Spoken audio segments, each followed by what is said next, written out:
ನಮಸ್ಕಾರ ವೀಕ್ಷಕರೇ, ನಾನಿವತ್ತು ತೆಂಗಿನಕಾಯಿ ಕಾಯಿ ಒಬ್ಬಟ್ಟು ಮಾಡ್ತಾಯಿದ್ದೀನಿ. ಇದು ಈ ಒಬ್ಬಟ್ಟು ಮಾಡೋದು ಏನು ಅಂದರೆ ಯಾವ್ದಾರು ಫಂಕ್ಷನ್ಸು ಮತ್ತು ಯಾರು ಬರೋರಿದ್ದರೆ ಮೊದಲೇ ಮಾಡಿಟ್ಕೋಬೋದು. ಇದು ನಾವು ಒಂದು 8 ದಿವಸ ಬೇಕಾದ್ರೆ ಇಟ್ಕೊಂಡು ತಿನ್ಬೋದು. ನಾವು ಒಂದು 3 ದಿವಸದಲ್ಲಿ ಯಾರು ಬರ್ತಾರಂದರೆ ಮೊದಲನೇ ದಿವಸನೇ ಎಲ್ಲ ನಾವು ಪ್ರಿಪೇರ್ ಮಾಡಿ ಇಟ್ಕೋಬೋದು. ಮತ್ತು ಇದು ನಾವು ಮನೆಯಲ್ಲೇ ಕಾಯಿ ಒಬ್ಬಟ್ಟು ಮಾಡೋದ್ರಿಂದ ತುಂಬ ಟೇಸ್ಟಿಯಾಗೂ ಇರುತ್ತೆ. ನಾನು ಇದು ತುಂಬ ದಿವಸದಿಂದ ಮಾಡಬೇಕು ಅಂದ್ಕೊಂಡಿದ್ದೆ. ನೋಡಿ ಎಷ್ಟು ಚೆನ್ನಾಗಿ ಬಂದಿದೆ ಒಬ್ಬಟ್ಟು, ತುಂಬ ಚೆನ್ನಾಗಿ ಬಂದಿದೆ. ನಾವು ಈ ಥರ ಎಲ್ಲ ಒಂದು ಪ್ಲೇಟಲ್ಲಿ ಹಾಕಿ ಚೆನ್ನಾಗಿ ಹಾರಿಸ್ಬಿಟ್ಟು ಮುಚ್ಚಳ ಹಾಕಿ ಎತ್ತಿಟ್ಬಿಟ್ರೆ ನಾವು 8 ದಿವಸ ಇಟ್ಕೊಂಡು ತಿನ್ಬೋದು. ನಾನೀಗ ಇದನ್ನು ಹೇಗೆ ಮಾಡೋದು ಅಂತ ತೋರಿಸ್ಕೊಡ್ತೀನಿ. ನೀವು ಎಲ್ಲರೂ ಟ್ರೈ ಮಾಡಿ ನೋಡಿ ಹೇಗಿದೆ ಅಂಥೇಳಿ. ಇಲ್ಲ ನಾನು ಬೇರೆ ಮಾಡೋ ಥರ ರೀತಿಯೇ ಬೇರೆ, ನೀವು ಬೇರೆ ಥರ ಮಾಡೋದಿದ್ರೆ ಹೇಗೆ ಮಾಡ್ತೀರಾ ಅಂತ ನನಗೆ ಅದು ಕಾಮೆಂಟ್ಸಲ್ಲಿ ತಿಳಿಸಿ. ಮತ್ತು ಟ್ರೈ ಮಾಡಿ ನೋಡಿ. Thank you. ತೆಂಗಿನಕಾಯಿಗೆ ಮಾಡೋಣ ಅಂತ ಮಾಡ್ತಾಯಿದ್ದೀನಿ. ನೋಡಿ, ಒಂದು ಇಡಿಯಷ್ಟು ಅಕ್ಕಿನ ನೀರಲ್ಲಿ ಚೆನ್ನಾಗಿ ತೊಳೆದು ನೆನೆಸ್ತೀನಿ. ಮೊದಲಿಗೆ ಇದನ್ನ ನೆನೆಸಿಟ್ಬಿಟ್ಟು ಇದೆಲ್ಲ ನಾವೆಲ್ಲ ತೆಂಗಿನಕಾಯಿ ಒಡೆದು ಇದು ಮಾಡೋಷ್ಟೊತ್ತಿಗೆ ಇದು ನೆನೆಯುತ್ತೆ. ಇದನ್ನು ತೊಳೆಯೋಣ. ನೋಡಿ, ಈಗ 3 ತೆಂಗಿನಕಾಯಿ ನಾನು ಒಡೆದು ಎಲ್ಲ ತೆಗೆದು ಪೀಸ್ ಮಾಡಿ ಆಮೇಲೆ ತೋರಿಸ್ತೀನಿ. ಒಂದು ಫುಲ್ಲು ಈ ಥರ ಒಂದು ಕಟ್ ಮಾಡಿ ಇಟ್ಕೊಂಡಿದ್ದೀನಿ ತೆಂಗಿನಕಾಯಿನ. ಇದು ಒಂದು 2 ಚಿಕ್ಕ ತೆಂಗಿನಕಾಯಿ, ಒಂದು ದೊಡ್ಡ ತೆಂಗಿನಕಾಯಿ ಇತ್ತು. 3 ತೆಂಗಿನಕಾಯಿ ಆಗಿದೆ. ಇದನ್ನು ಈಗ ಹಾಕಿದ್ದೀನಿ. ಮತ್ತು ಇದಕ್ಕೆ ನೋಡಿ ಬೆಲ್ಲ ಅಳತೆ ಹೇಗೆ ಅಂದರೆ, ಇವಾಗ ಇದು ಎಷ್ಟಿದೆಯೋ ಅಷ್ಟು ಅರ್ಧ. ನಿಮಗೆ ತುರಿ ಏನಾದ್ರು ತೊಗೊಂಡ್ರೆ 3/4 ತೊಗೋಬೇಕಾಗತ್ತೆ. ಈ ತುರಿ ಅಲ್ವಾ, ಅದಕ್ಕೆ ಇದರಲ್ಲಿ ಈ ಥರ ಕಟ್ ಮಾಡಿರೋಂಥ ಬೆಲ್ಲ ನೋಡಿ ಸಾಕು. ಆಮೇಲೆ ನಾನು ಟೇಸ್ಟ್ ಮಾಡಿ ನಿಮ್ಗೆ ಬೇಕು ಅಂದಾಗ ಸೇರಿಸ್ಕೊಬೋದು. ಅದು ಹೇಗೆ ಅಂತ ತೋರಿಸ್ತೀನಿ. ಇದರಲ್ಲಿ ಒಂದು ಅರ್ಧ ಬೆಲ್ಲ ತೊಗೊಂಡಿದ್ದೀನಿ. ಮತ್ತು ಈಗ ಹಿಟ್ಟು ಕಲಸಿಟ್ಬಿಡೋಣ. ನಾವು ಇದೆಲ್ಲ ಮಾಡ್ಕೊಳ್ಳೋ ಅಷ್ಟೊತ್ತಿಗೆ ಹಿಟ್ಟು ನೆನೆದ್ರೆ ನಮಗೆ ಚೆನ್ನಾಗಿ ನೆನೆದ್ರೆ ಒಬ್ಬಟ್ಟು ಚೆನ್ನಾಗಿ ಬರುತ್ತೆ. ನಾನೀಗ ನೋಡಿ ಮೈದಾ, ಈ ಗ್ಲಾಸಲ್ಲಿ 2 ಗ್ಲಾಸ್ ಮೈದಾ ತೊಗೋತಾ ಇದ್ದೀನಿ. ಅದ್ರ ಜೊತೆಗೆ ಅಕ್ಕಿ ಎಲ್ಲ ಹಾಕ್ತೀವಲ್ಲ, 2 ಪಾವು ಮೈದಾ ಲೆಕ್ಕ. 3 ತೆಂಗಿನಕಾಯಿಗೆ 2 ಪಾವು.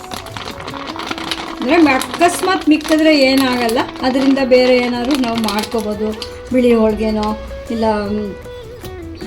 ಏನಾದ್ರು ಗೆಣಸಿದ್ರೆ ಯಾವ ಥರದ್ದೆಲ್ಲರೂ 1.5 ಗ್ಲಾಸ್ ಹಾಕ್ತೀನಿ ಸಾಕು.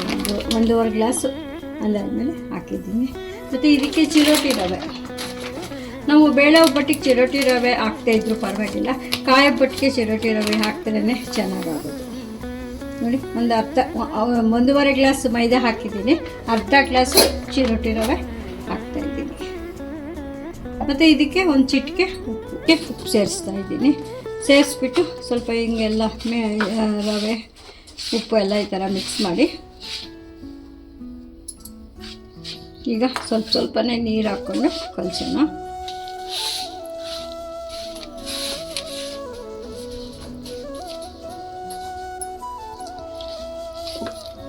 ಇದಕ್ಕೆ ಅರಿಶಿನ ಏನೂ ಬೇಕಾಗಿಲ್ಲ.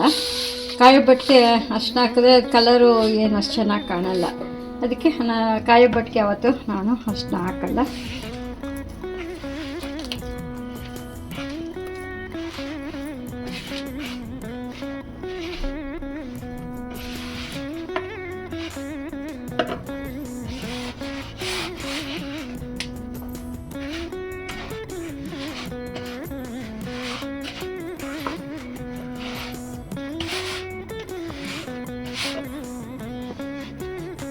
ನೋಡಿ, ಚಪಾತಿ ಹಿಟ್ಟಿಗಿಂತ ಇನ್ನೊಂದು ಸ್ವಲ್ಪ ಮೆತ್ತಿಗೆ ಈ ಥರ ಕಲಿಸ್ಕೊಂಡಿದ್ದೀನಿ.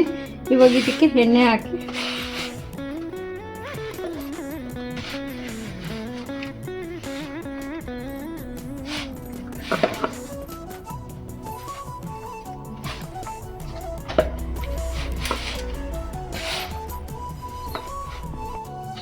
ನೋಡಿ, ಎಲ್ಲ ಯಾವುದೋ ಒಂದು ಚೂರು ಅಂಟ್ಕೊಳ್ದಿರ ಈ ಥರ ಬಂತು. ಈ ಥರ ಕಲಸಿಟ್ಟಿದ್ದೀನಿ. ಈಗ ಇದಕ್ಕೆ ಸ್ವಲ್ಪ ಎಣ್ಣೆ ಸೇರಿಸಿ ಇನ್ನೊಂದು ಸತಿ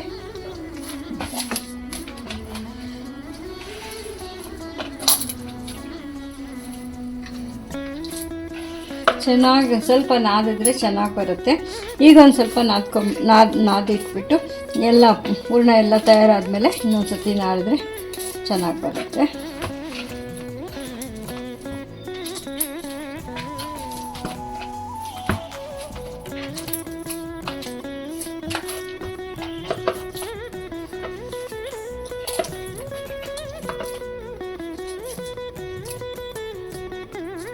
ಇದು ನೆನೆಯಿದೆ.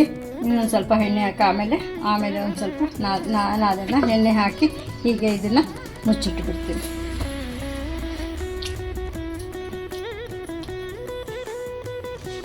ಕಾಯೆಲ್ಲ ಸೇರಿಸಿ ಮಿಕ್ಸಿ ಮಾಡ್ತಾಯಿದ್ದೀನಿ. ಇದನ್ನೆಲ್ಲ ಒಂದು ಇಡೀ ಹಾಕಿ ಇಲ್ಲೇ ಒಂದು ಸ್ವಲ್ಪ ಸೇರಿಸ್ತಾ ಇದ್ದೀನಿ. ಮೊದಲಿಗೆ ನೀರು ಹಾಕ್ತೀರ ಒಂದು ರೌಂಡ್ ಹಾಕ್ಬಿಡೋಣ. ಇವಾಗ ಒಂದೆರಡು ಏಲಕ್ಕಿ ಸೇರಿಸ್ಕೊಂಡ್ರೆ ಚೆನ್ನಾಗುತ್ತೆ. ಒಂದೇ ಒಂದು ಸ್ಪೂನ್ ನೀರು, ಜಾಸ್ತಿ ಬೇಡ, ಅಷ್ಟು. ಒಂದೊಂದು ಸತಿ ಮಿಕ್ಸಿಗೆ ಹಾಕಿದಾಗ ಒಂದು ಸ್ಪೂನು ನೀರು ಹಾಕ್ಕೊಂಡ್ರೆ ಸಾಕು. ಇಷ್ಟಾಗಿದೆ. ಇವಾಗ ಇದಕ್ಕೆ ಬೆಲ್ಲ ಸೇರಿಸ್ಬಿಡೋಣ.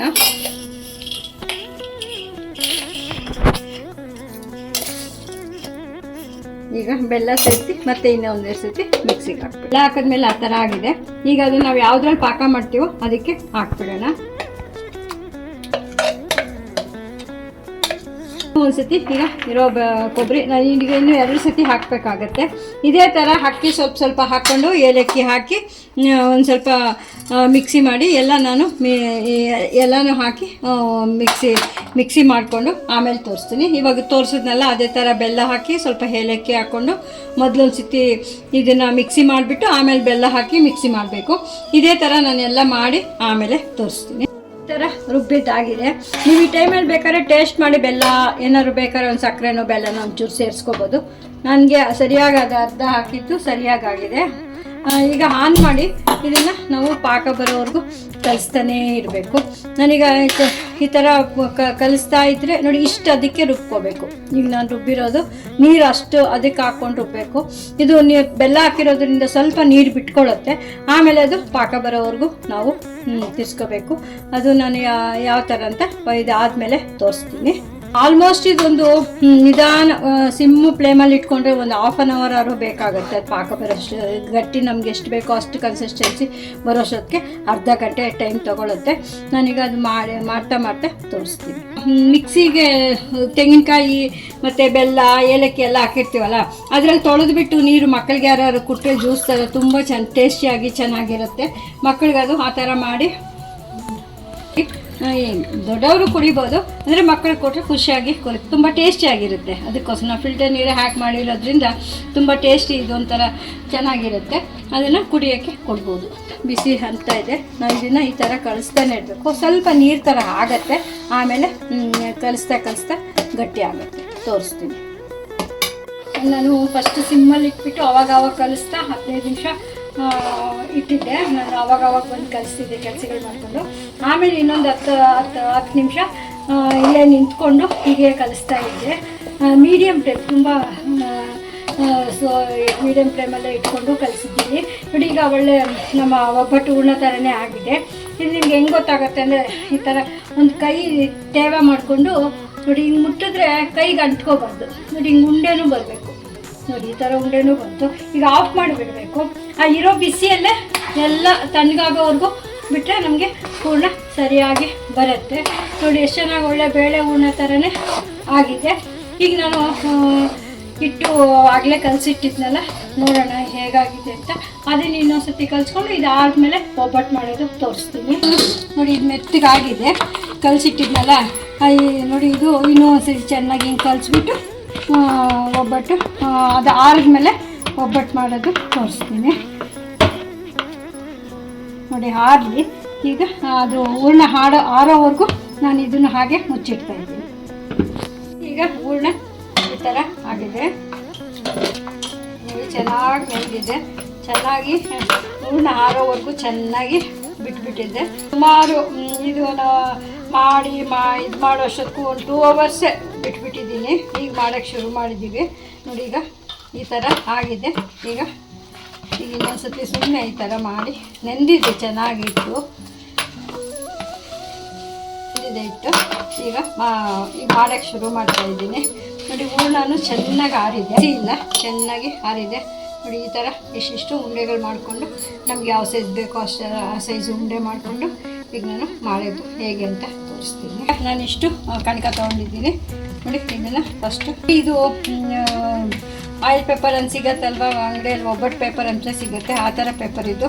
ನೀವು ಬಾಳೆ ಎಲೆ ಇದ್ದರೆ ಮಾಡಿದ್ರೆ ಚೆನ್ನಾಗಿ. ಈಗ ಬಾಳೆ ಎಲೆ ಇಲ್ಲ, ಅದಕ್ಕೆ ಈ ಥರ ಒಂದು ಪೇಪರ್ ತೊಗೊಂಡಿದ್ದೀನಿ. ಇಲ್ಲ ಅಂದಾಗ ಒಂದು ಪ್ಲಾಸ್ಟಿಕ್ ಪೇಪರಲ್ಲೂ ಮಾಡ್ಬೋದು ನೋಡಿ. ಎಣ್ಣೆ ಕವರು ಏನಾದ್ರು ಹಾಲಿನ ಕವರು ಯಾವ್ದಾದ್ರು ತೊಗೊಂಡು ಮಾಡ್ಬೋದು ನೋಡಿ. ಇಷ್ಟು ಉಂಡೆ ತೊಗೊಂಡಿದ್ದೀನಿ ನೋಡಿ. ಈ ಥರ ಮಾಡಿ ನೋಡಿ. ಇದು ಮೇಲಿರೋದು ಬೇಕಾದ್ರೆ ಒಂದು ಸ್ವಲ್ಪ ಹೀಗೆ ತೆಗೆದು ಬಿಡ್ಬೋದು. ಎಷ್ಟು ಬೇಕೋ ಅಷ್ಟು, ಇಷ್ಟೇ ಸಾಕು. ಕ್ಲೀನಾಗಿ ಈ ಥರ ಕ್ಲೋಸ್ ಮಾಡಿ ಸ್ವಲ್ಪ ಎಣ್ಣೆ ಕೈ ಮಾಡಿಕೊಂಡು ನೋಡಿ ಈ ಥರ ಮಾಡಿ. ಈ ಥರ ಒಂದು ಪೇಪರ್ ತೊಗೊಂಡ್ಬಿಟ್ಟು ಇದಕ್ಕೊಂಚೂರು ಎಣ್ಣೆ ಹಿಂಗೆ ಸವರ್ಕೋಬೇಕು. ಈ ಪ್ಲಾಸ್ಟಿಕ್ ಪೇಪರ್, ಮಾಮೂಲು ಪ್ಲಾಸ್ಟಿಕ್ ಪೇಪರು ನೋಡಿ. ಹೀಗೆ ತುಂಬ ಈಸಿಯಾಗಿ ಒಬ್ಬಟ್ಟು ಮಾಡ್ಬೋದು ನೋಡಿ. ಈ ಥರ ಮಾಡಿದ್ರೆ ತುಂಬ ನಿಮ್ಗೆ ಎಷ್ಟು ತೆಳು ಬೇಕೋ ಅಷ್ಟು ಮಾಡ್ಕೋಬೋದು.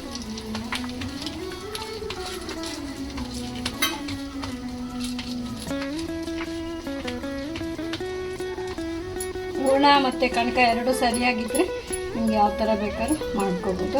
ಅಕಸ್ಮಾತ್ ಯಾವ ಥರ ಹೂರ್ಣ ಏನಾದ್ರು ನೀರಾಯಿತು, ನೀವು ರುಬ್ಬವಾಗ ನೀರು ಜಾಸ್ತಿ ಹಾಕ್ಬಿಟ್ರಿ, ಆ ಟೈಮಲ್ಲಿ ಕಡಲೆಕಾಯಿ ಬೀಜದ ಪುಡಿನೋ ಕಡಲೆಪಪ್ಪು ಪುಡಿನೋ ಇಲ್ಲ ಎಳ್ಳಿನ ಪುಡಿನೋ ಎಳ್ಳು ಹುರಿದ್ಬಿಟ್ಟು ಪುಡಿನೋ ಯಾವ್ದಾದ್ರು ಸೇರಿಸ್ಕೊಂಡ್ರು ಟೇಸ್ಟ್ ಚೆನ್ನಾಗೇ ಬರುತ್ತೆ. ಇದು ಮೊದಲನೇ ಒಬ್ಬಟ್ಟು. ನಾನು ಈಗ ಇದ್ರ ಮೇಲೆ ಹೀಟ್ ಮಾಡಲಿಕ್ಕೆ ಇಟ್ಟಿದ್ದೀನಿ.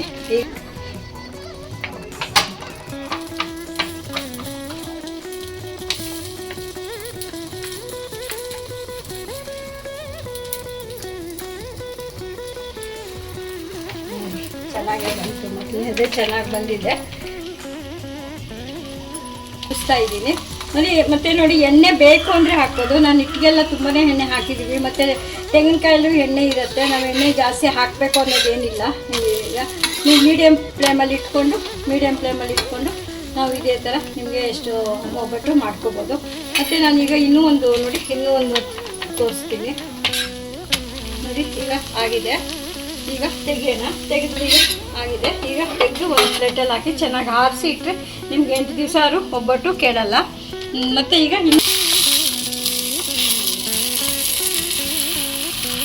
ಇನ್ನೊಂದು ಹಾಕಿದ್ದೀನಿ. ಇದೇ ಥರ ಎಲ್ಲ ಒಬ್ಬಟ್ಟು ಮಾಡಿ ಆದಮೇಲೆ ನಾನು ತೋರಿಸ್ತೀನಿ. ಮಾಡ್ಕೊಳ್ಳಿ. ನೀವು ಇದೇ ಥರ ಮಾಡಿ ಟ್ರೈ ಮಾಡಿ ನೋಡಿ. Thank you.